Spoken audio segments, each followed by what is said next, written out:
ბოლო შანსი ევროპის ჩემპიონატის პლეი-ოფში მოსახვედრად ხვალ საქართველოს 21 წლამდელთა ნაკრებმა შეუძლებელი უნდა შეძლოს და პორტუგალიის ნაკრები დაამარცხოს იმისთვის, რომ ევროპის პირველობის შემდეგ ეტაპზე ითამაშოს. ჯვაროსნების მდგომარეობა ფრანგებთან გასილმა დასანანმა მარცხმა გამოიწვია, როდესაც დამატებით დროში საქართველოს ნაკრებმა მესამე ბურთი მიიღო, რითაც მოწინააღმდეგემ თამაშის უფრო მაღალი კლასი აჩვენა. პორტუგალია რთული მეტოქია და იმასაც თუ გავითვალისწინებთ, რომ მათ ამ ტურნირზე საკუთარ კარში გოლი არ მიუღიათ, ხვალ ჯვაროსნებს ძალიან მძიმე მატჩი ელით საქართველოს ნაკრებს შანსი აქვს და პორტუგალია ჯვაროსნებისთვის ნაცნობი გუნდია 2 წლის წინ ქართველებმა თბილისში სწორედ პორტუგალიელებს აჯობეს. უფრო მეც ნაკრების პლეი-ოფში მოხვედრის შანსებზე და გუნდში არსებულ განწყობებზე ხვალინდელი მატჩის წინ ლაშა დვალიშვილი ისაუბრებს სლოვაკეთთან. ლაშა, საღამო მშვიდობისა.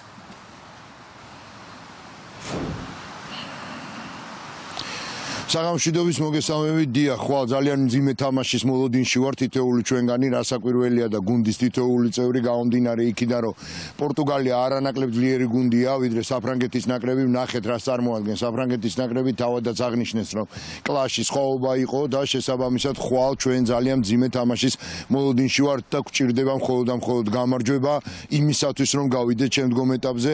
დრო აღდგენისთვის ძალიან ცოტა იყო საფრანგეთის თამაშიდან პორტუგალიის თამაშამდე შესაბამისად როგორც წესი დღეს გუნდს უნდა ევარჯიშა ტრენჩინში, სადაც გაიმართება ხვალ შეხვედრა, აქედან დაახლოებით 60-70 კილომეტრია.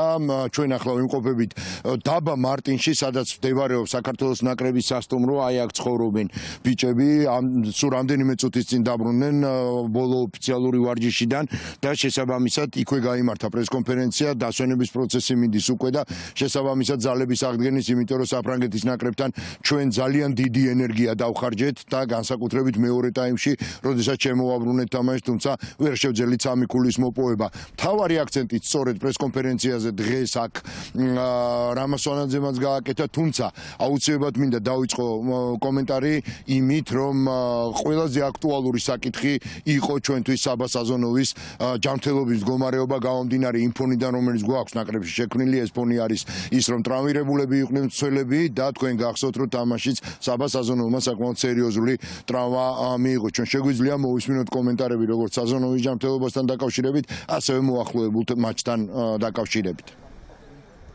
საფას მდგომარეობა ფასდება ამ წუთებშიც რეალური სურათი უფრო გვექნება ხვალ და ხვალ გვექნება პასუხი თქვენს კითხვაზე ითამაშებს თუ არა საბა საზონოვი. განწყობა ძალიან კარგია, დადებითია, სხვანაირად არ შეიძლება რომ იყოს, იმიტომ რომ ვიმყოფებით ევროპის ჩემპიონატზე. თამაშობ ძალიან მაღალი დონის თამაშებს და პლუს ამას ემატება ის ფაქტი, რომ ჯგუფური ეტაპის ბოლო ტურების წინ გვაქვს რეალური შანსი, ჩვენს თავზე ვართ დამოკიდებული, რომ კიდევ ერთხელ გავახაროთ და გავაკეთოთ დიდი საქმე ჩვენი ქვეყნისთვის და გავახაროთ ჩვენი გულშემატკივარი. ეს ყველაფერი არის ჩვენი ხასიათის დამსახურება, თუ მოხდა და მქონდა რაღაც ხარვეზები პირველ ტაიმში, გვაქვს ხოლმე საუბრები მწვრთნელთანაც და მეორე ტაიმში უფრო მოტივირებულები.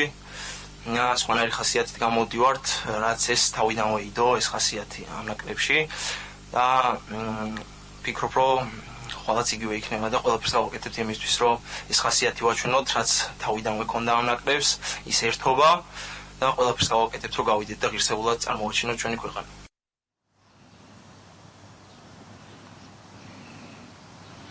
ეჭვი არც უნდა შეიტანოს, არავინ ყველაფერს გააკეთებენ საქართველოს ნაკრების ფეხბურთელები, რომ ხვალ მოიპოვონ გამარჯვება, გავიდნენ შემდგომ ეტაპზე.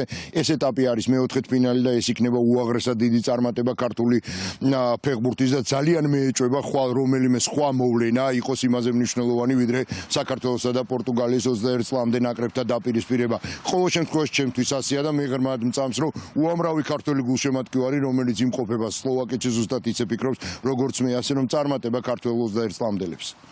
მადლობა, ეს იყო ლაშა დვალიშვილი და წარმატებები საქართველოს ეროვნულ ნაკრებს ხვალინდელი მატჩის წინ. ასე იყო დღევანდელი დღე 16 ივნისი და კურიერი 9 საათზე. დარჩით რუსთავი 2-ზე მთავარ პოლიტიკურ თემებზე საუბარი რამდენიმე წუთში ნინო შუბლაძის ღამის კურიერში გაგრძელდება. ჩვენ კი დღეს ამით ვასრულებთ მუშაობას, ხვამდე გემშვიდობით, ნახვამდის.